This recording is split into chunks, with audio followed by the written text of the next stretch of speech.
আসসালামু আলাইকুম এভরিওয়ান, শুরু করছি আজ তাহা গল্প। লেখিকা সাবিলা সাবি, পর্ব সংখ্যা 18, প্রথম অংশ। জ্যাসপার দুর্বল শক্তিহীন দেহটাকে কোনো মতে টেনে হিঁচড়ে গ্লাস হাউসের ভেতরে প্রবেশ করলো। প্রতিটি পদক্ষেপ তাকে আরো ক্লান্ত করে তুলছিল। মনে হচ্ছিল শারীরিক শক্তির অবসান ঘটেছে। শরীরের রঙের প্রায় সবুজ হয়ে এসেছে, প্রকৃতির কোনো প্রক্রিয়ার রূপান্তরিত হচ্ছে। জ্যাসপারের রক্তিম বেগুনি ঠোঁটজোড়া সবুজ রঙের মিশ্রণে এক প্রকার ফ্যাকাশে বাদামি রং ধারণ করেছে। তার মুখের এই পরিবর্তন ভয়াবহ অভিজ্ঞতার ইঙ্গিত দেয়। তার শরীরের শক্তি আর রং উভয়ই হ্রাস পাচ্ছে। মৃদু আলোয় তার ঠোঁটগুলো মলিন আর অস্পষ্ট হয়ে উঠছে, যা তার দুর্বলতা আর দুশ্চিন্তাকে আরও স্পষ্ট করে তোলে। গলায়, বুকে আর হাতে ড্রাগনের আঁশের মতো ফুটে উঠছে অদ্ভুত চিহ্ন, যা তার ড্রাগন পরিচয়ের প্রতি ইঙ্গিত করে। এই আঁশগুলো তাকে সতর্ক করে দিচ্ছে, বলছে যে সে এখনও সম্পূর্ণভাবে তার মানব রূপে ফিরে আসেনি। অদ্ভুত অনুভূতি, একদিকে শারীরিক দুর্বলতা, অন্যদিকে তার ড্রাগন শক্তির স্মৃতি যা তাকে নাড়া দিচ্ছে। গ্লাস হাউসের ভিতরে ঢুকে এক মুহূর্তের জন্য দাঁড়িয়ে পড়ল। আমাকে সুস্থ হতেই হবে, সে মনে মনে বলল। নিজেকে উদ্বুদ্ধ করল। তার হৃদয় এথেরিনের জন্য আবেগ, ভালোবাসা তাকে আরও একবার শক্তি যোগানের প্রতিশ্রুতি দিল। জ্যাসপার নিজেকে মানসিকভাবে দৃঢ় করতে চেষ্টা করল। সিঁড়ির কাঠের হাতল ধরে সে ধীরে ধীরে দোতলায় ওঠার জন্য প্রচণ্ড পরিশ্রম করতে হলো তাকে। তার শরীর দুর্বল, প্রতিটি ধাপ তাকে আরও বেশি ক্লান্ত করছে। সিঁড়ির প্রতিটি কাঠের শব্দ মনে হচ্ছিল তার দুর্বলতা আর ভেঙে পড়ার চিত্র ফুটে উঠছে।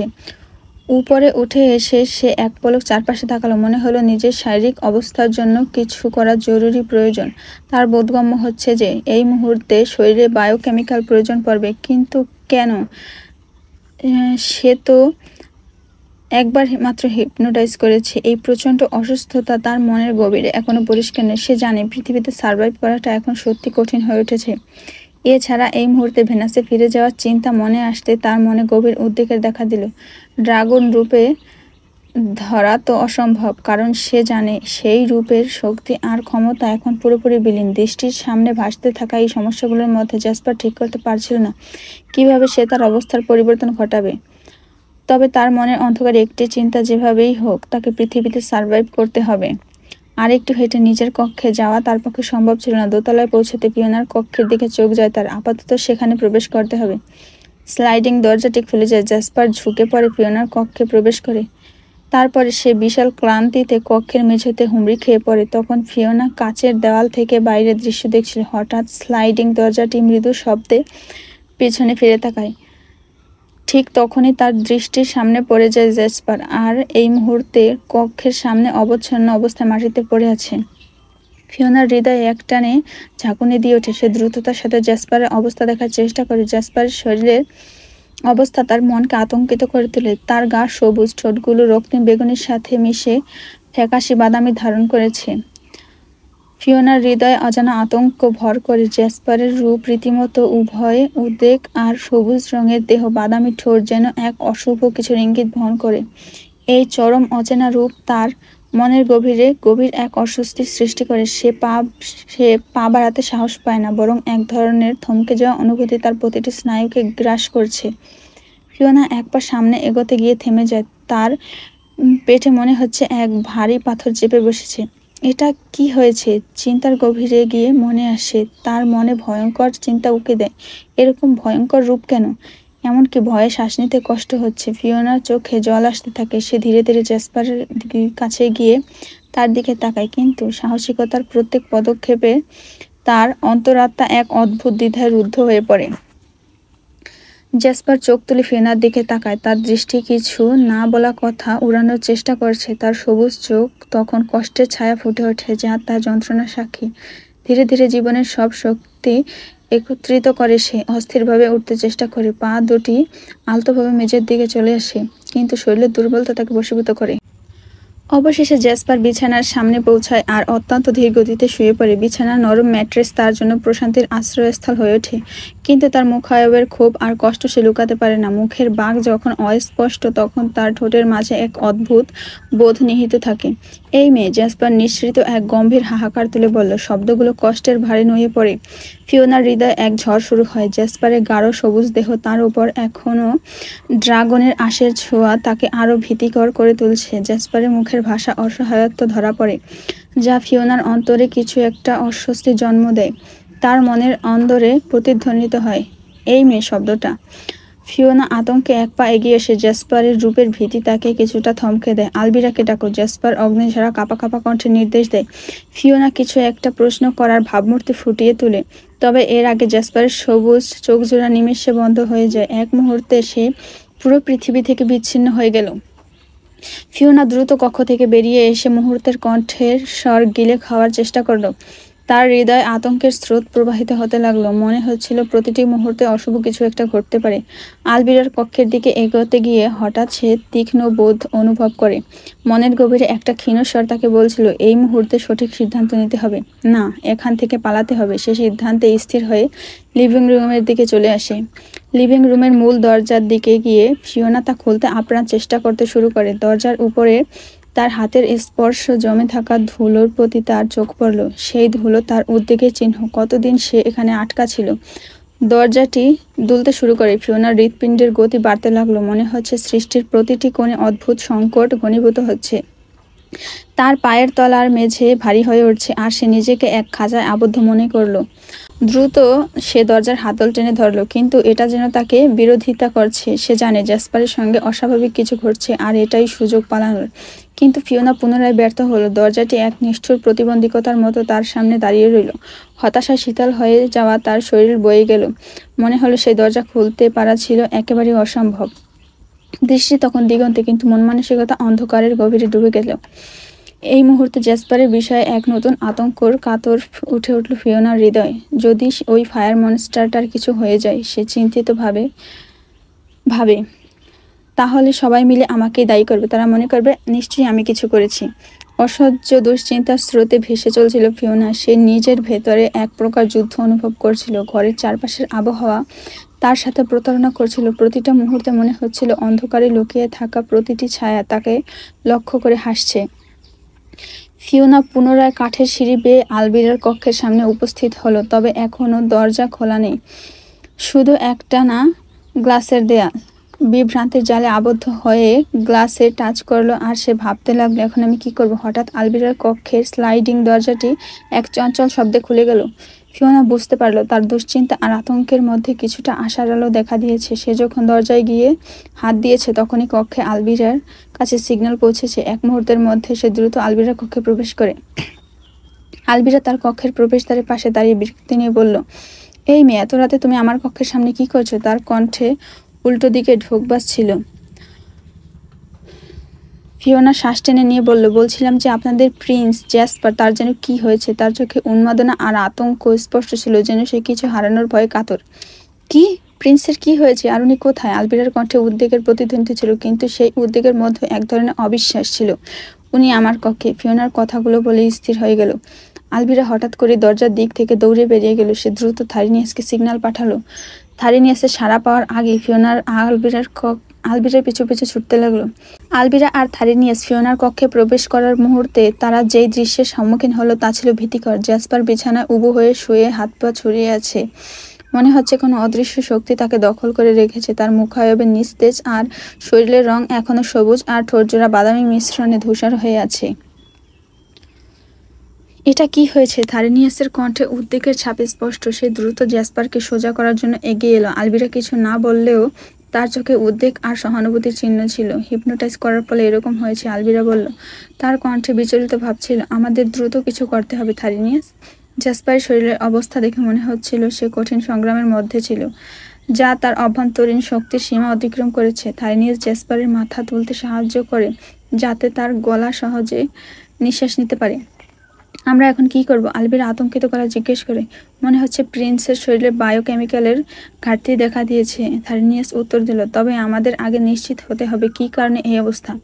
আলবিরা দ্রুত চারপাশে নজর রাখলো। তার শরীরে বায়োকেমিক্যাল প্রবেশ করানোর ব্যবস্থা করতে হবে।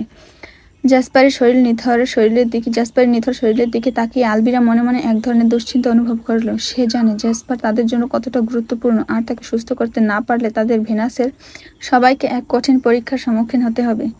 আলবিরা, তুমি অ্যাকোয়ারাকে ডাকো, থারিনিয়াস বলল, তার কণ্ঠে দ্রুততর আর জরুরি অনুভূতি। ও কিছু ভেষজ ঔষধ তৈরি করতে পারবে, আর আমি এখনই ল্যাবে যাব। ড্রাকনিসের সাথে কথা বলতে হবে, সে আমাদের সাহায্য করতে পারে। ঠিক আছে, আমি এখনই অ্যাকোয়ারাকে ডেকে আনছি, আলবিরা নিশ্চিত কণ্ঠে বলল। তার মুখে উদ্বেগের ছাপ ছিল, কিন্তু সে জানত যে এই মুহূর্তের সময় খুবই মূল্যবান। থারিনিয়াস দ্রুত ল্যাবের দিকে রওনা হলো। সে জানত যে ড্রাকনিসের সাহায্য ছাড়া তারা এই সংকট থেকে বেরিয়ে আসতে পারবে না। আলবিরা শীঘ্রই ফিওনার কাছে আসলো। আমি অ্যাকোয়ারাকে ডাকতে চাচ্ছি, তুমি এই মুহূর্তে প্রিন্সের কাছে থাকো, আমরা খুব তাড়াতাড়ি ফিরে আসব। অ্যাকোয়ারা আলবিরার ডাক শুনে দ্রুত ফিওনার কক্ষে প্রবেশ করে। তার চোখে উদ্বেগের ছাপ, আর আলবিরার কথাগুলো শুনে বুঝতে পারল যে পরিস্থিতি কতটা জটিল। আলবিরা, প্রিন্সের অবস্থা খুবই গুরুতর। অ্যাকোয়ারা দ্রুত বলে উঠল, আমাদের হাতে সময় নেই, আমাকে এখনই ভেষজ ঔষধ তৈরি করতে হবে। তুমি এখনই যাও, আলবিরা উত্তর দিল। তাড়াতাড়ি উপাদান সংগ্রহ করে ঔষধ তৈরি করে কাজে লেগে পড়ো। প্রিন্সের জন্য এক একটা সময় এখন খুব গুরুত্বপূর্ণ। ঠিক আছে, বলল অ্যাকোয়ারা মাথা নাড়িয়ে। আমি বাইরে যাচ্ছি, প্রাকৃতিক উপাদানগুলো খুঁজে বের করতে হবে। অ্যাকোয়ারা দৌড়ে বাইরে চলে গেল। পাহাড়ের পাদদেশে গিয়ে সে চারপাশের সৌন্দর্যকে এক ঝলক দেখল। গাছের পাতাগুলো সবুজে মোড়ানো, আর মাটির ভেজা গন্ধ তাকে নতুন করে শক্তি দিল। প্রথমে সে জিঙ্কের সন্ধানে বের হলো। কিছুক্ষণের মধ্যে সে এক প্রাচীন গাছের গোড়ায় একটা সোনালী রঙের পাথর দেখতে পেল। এই তো জিঙ্ক, সে নিজেই নিজেকে বলল। এরপর গিনসঙ্গের খোঁজে বের হলো। এই গাছটি মূলত শক্তি বাড়ানোর জন্য বিখ্যাত। দূরে একটি উঁচু টিলার উপর সে দেখতে পেল কিছু গিনসিঙ্গের ফুল। সে এগিয়ে গেল, মাথা নিচু করে কুড়িয়ে বের করলো গাছের কিছুটা মূল। এগুলি ভেষজ ঔষধের জন্য খুবই প্রয়োজন, সে মনে মনে ভাবল। তারপর আরো কিছুটা সময় কাটিয়ে অ্যাকোয়ারা আবার খোঁজে গেল হলোবার। সে জানে এই ভেষজটি ক্লান্ত দূর করতে সাহায্য করে। পাহাড়ের প্রান্তে তাকে একটি ছোট ঝর্ণার পাশে স্যাঁতসেঁতে মাটিতে হলোবা ফুলগুলি ফুটে থাকতে দেখলো। এইগুলো পাওয়া গেছে, সে উল্লসিত হয়ে বলল, আর দ্রুত কয়েকটি তুলে নিল। অবশেষে মোরিঙ্গা আর ক্যামোমাইলের সাথে সে আরও গভীরভাবে চলে গেল। কিছুক্ষণ পর সে একটি বন্য গাছের নিচে কিছু সুন্দর মোরিঙ্গার পাতা আবিষ্কার করলো। এটি অবশ্যই কাজে লাগবে, সে বলল, এক হাতে তুলে নিল। শেষে দূরে একটি ছোট মাঠে ক্যামোমাইলের ফুল দেখতে পেয়ে তার মুখে হাসি ফুটে উঠল। এগুলো নিঃসন্দেহে ভেষজের জন্য প্রয়োজনীয়। অ্যাকোয়ারা সেগুলো তুলে নিল। সব উপাদান সংগ্রহ করে অ্যাকোয়ারা গ্লাস হাউসে ফিরতে শুরু করলো। তার হৃদয় আশা, আমি প্রিন্সের জন্য কিছু একটা করতে তো পারবো। অ্যাকোয়ারা হাউসে ফিরে কিচেনের দিকে তীব্র গতিতে এগিয়ে এলো। সে জানে জ্যাসপারের জন্য প্রতিটি সেকেন্ড অমূল্য। সব উপাদান একত্রিত করে সে দ্রুত সাথে রসটি প্রস্তুত করতে শুরু করে। মিষ্টি গন্ধ আর তাজা প্রাকৃতিক উপাদানের মিশ্রণে কিচেনটি এক ঝলমলে আভায় ভরে উঠল।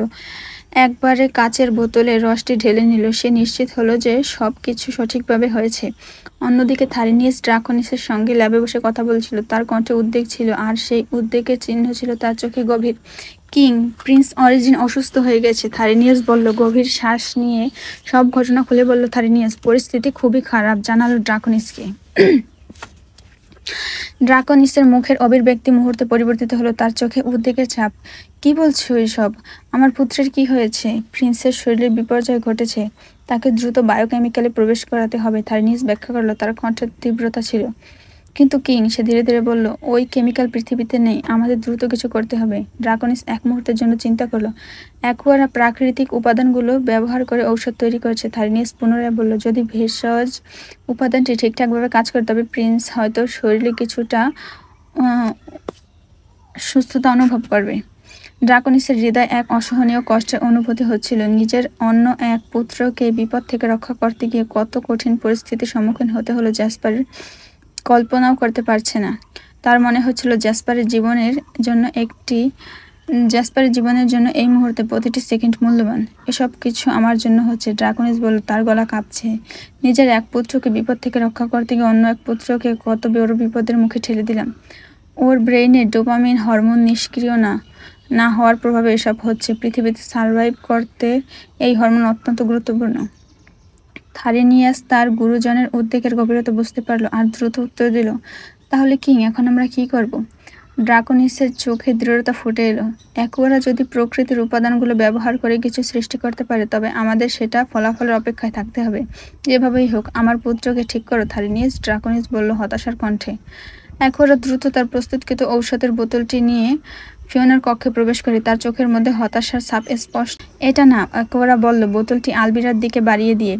এতে আমি জিঙ্ক, গিনসেং, হলোবা, মেরিঙ্গা আর ক্যামোমাইলের মিশ্রণ তৈরি করেছি। আশা করি এটি প্রিন্সের শরীরের জন্য কার্যকর হবে। তবে এটাও মনে রাখতে হবে, এটা মাত্র সাময়িক সমাধান। আমাদের বায়োকেমিক্যাল কিন্তু দরকার পড়বেই। আলবিরা মাথা নেড়ে বলল, অ্যাকুয়ারা, তুমি সঠিক বলেছ। তবে তুমি কি নিশ্চিত এই রসটি প্রিন্সের জন্য যথেষ্ট হবে? যদি তার শরীরের বিপদের গভীর হয়? এটা পরীক্ষিত। অ্যাকুয়ারা কিছুটা সংকল্পের সুরে উত্তর দিল, যতটুকু সম্ভব করেছি, তবে বাকিটা ঔষধ খাওয়ানোর পর বোঝা যাবে। এদিকে থারিনিয়াস কম্পিউটারের সামনে বসে নতুন কোনো উপায় খুঁজে বের করার চেষ্টা করছিল। তার চোখের সামনে অসংখ্য তথ্য আর গবেষণার নথি ঘুরতে লাগলো। ফিওনা হতাশা আর উদ্বেগের মাঝে দাঁড়িয়ে দাঁড়িয়ে কেবল ঘটনাগুলো দেখে গেল। তার চোখে এক অজানা শঙ্কা ছিল। সে জানতো কিছু একটা বড় বিপর্যয় এগিয়ে এসেছে। আলবিরা দ্রুত জ্যাসপারের মাথা কিছুটা উঁচু করে তার ঠোঁটে ভেষজ ওষুধটি ঢেলে দেয়। ওষুধটি গিলে যাওয়ার পর কিছুক্ষণ তারা অপেক্ষা করলো, কিন্তু সময় কেটে গেল আর কিছু পরিবর্তন ঘটলো না। জ্যাসপারের শ্বাস প্রশ্বাসের ধারাবাহিকতা ঠিক থাকলেও তার চোখের ছাপগুলো উজ্জ্বল হয়নি। কিছু হচ্ছে না, আলবিরা অসন্তোষ হয়ে বলল। থারিনিয়াস এখনো কেন আসছে না? আমাদের দ্রুত কিছু করতে হবে। এখন কি হবে আলবিরা? অ্যাকুয়ারা বলল, তার কণ্ঠে চিন্তা স্পষ্ট প্রতিফলন। অ্যাকুয়ারা, তুমি প্রিন্সের কাছে থাকো, আমি আসছি ল্যাব থেকে, যদি কোনো উপায় মেলে। আলবিরা দ্রুত ল্যাবে চলে যাওয়ার পর কক্ষে কেবল অ্যাকুয়ারা আর ফিওনা বাকি রইল। উভয়ের মুখে উদ্বেগের ছাপ স্পষ্ট। ফিওনা অ্যাকুয়ারার দিকে তাকিয়ে বলল, আচ্ছা অ্যাকুয়ারা, তোমাদের প্রিন্সের কি হয়েছে? এত অসুস্থ কেন? অ্যাকুয়ারা কিছুটা গম্ভীরভাবে উত্তর দিল, আজকে একজনকে হিপনোটাইজ করেছেন, তাই এমনটা হয়েছে। তবে এভাবে এত অসুস্থ হওয়ার কারণটা বোঝা কঠিন। ফিওনা মাথা নেড়ে বলল, কিন্তু অনেক সাইকিয়াট্রিস্ট তো মানুষকে হিপনোটাইজ করে, তাদের তো এমন ভয়ঙ্কর অসুস্থতা হয় না। তাহলে সঠিক, কিন্তু সাইকিয়াট্রিস্টদের হিপনোটাইজ ক্ষণস্থায়ী। অ্যাকুয়ারা ব্যাখ্যা করলো, তাদের ক্ষমতা কেবল কিছু সময়ের জন্য কার্যকর, কিন্তু আমাদের প্রিন্স যখন কাউকে হিপনোটাইজ করে সেটা সারা জীবনের জন্য কার্যকর। তাহলে উনি অসুস্থতা জেনে কেন হিপনোটাইজ করলেন? ফিওনার কণ্ঠে বিস্ময়। অ্যাকুয়ারা উত্তর দিল, অ্যাথেরিয়ানের জন্য। কিন্তু ড্রাকোনিস তো বলেছিলেন পৃথিবীর মানুষের উপর 2 বার হিপনোটাইজ করতে পারবে প্রিন্স। প্রথমবার হালকা দুর্বল হবে, কিন্তু এভাবে কেন গভীর অসুস্থ হলো? অ্যাকুয়ারা গভীরভাবে ভাবতে লাগলো, আমার মনে হচ্ছে এটি তার লাভ ফাংশন ডিলিট করার কারণে হয়েছে। ফিওনা অবাক দৃষ্টিতে তাকিয়ে বলল, এভাবে লাভ ফাংশন ডিলিট করা আবার সম্ভব কিভাবে? আমাদের জন্মের সময় ভেনাসে একটি প্রোগ্রামিং সিস্টেম থাকে। অ্যাকুয়ারা ব্যাখ্যা করতে শুরু করলো, তখন আমাদের বাবা মা সেটি নিজেদের মতো করে কনফিগার করতে পারে। কিং ড্রাকোনিস প্রিন্সের প্রোগ্রামিং থেকে লাভ ফাংশন ডিলিট করে দিয়েছে, সুতরাং সে ভালোবাসা অনুভব করতে পারে না। তাহলে ওনার ভাইয়ের প্রতি এত ভালোবাসা কিভাবে? ফিওনা হতভম্ব হয়ে প্রশ্ন করলো, মনে হচ্ছে ভাইয়ের জন্য নিজের জীবন দিতে প্রস্তুত। আরে ওটা ভালোবাসা না, একবারে ব্যাখ্যা করলো, এটা অন্যরকম আবেগ। বিপরীত লিঙ্গের প্রতি যেমন ভালোবাসা, নারীর প্রতি প্রেম, এই ধরনের প্রেমের ক্ষেত্রে ব্রেইনের ডোপামিন হরমোন নিষ্ক্রিয় হয়, কিন্তু আমাদের প্রিন্সের ক্ষেত্রে তা হয় না। হয়তো এ কারণে আজকে হিপনোটাইজের ফলে এরকমটা হয়েছে। ফিওনা হতভম্ব হয়ে সব শুনতে লাগলো। তার মনে নানা প্রশ্ন উঁকি দিচ্ছিল। এই প্রথমবার এমন কিছু শুনলাম, আদৌ কি সম্ভব? আচ্ছা ফিওনা, তুমি প্রিন্সের কাছে থাকো, আমি আরেকটু চেষ্টা করি কোনো ভেষজ উপাদান পাওয়া যায় কিনা। অ্যাকুয়ারা বলল। ফিওনা সে মাথা নেড়ে সম্মতি জানালো। অ্যাকুয়ারা চলে যাওয়ার পর হঠাৎ জ্যাসপার একবার কেঁপে উঠল, বিদ্যুতের শক খাওয়ার মতো। ফিওনা ভয় পেয়ে গেল। ফিওনা ভয়ের অতিশয্যে ধীরে ধীরে জ্যাসপারের নিথর দেহের দিকে এগিয়ে যায়, কিন্তু হঠাৎ সে অপ্রত্যাশিতভাবে কার্পেটের ফাঁক ফুকরে পা বেঁধে হোঁচট খায়। মুহূর্তের মধ্যে তার ভারসাম্য হারিয়ে যায় আর সে এক অসাধারণ গতিতে জ্যাসপারের ওপর পড়ে যায়। এই অসম্পূর্ণ সামঞ্জস্যের ফলে ফিওনার ঠোঁটগুলো সরাসরি জ্যাসপারের ফ্যাকাশে বাদামি ঠোঁটের সাথে মিলে যায়। ফিওনার চোখ দুটি বিস্ফোরিত হয়ে যায়। সময় এক ঝলকে থেমে গিয়েছে। তার হৃদয়ের কাঁপুনি মুহূর্তে উপলব্ধি করে এই সজীব, অদ্ভুত আর অচিন আবেগের শেখা তাকে এক নতুন অভিজ্ঞতার সম্মুখীন করছে।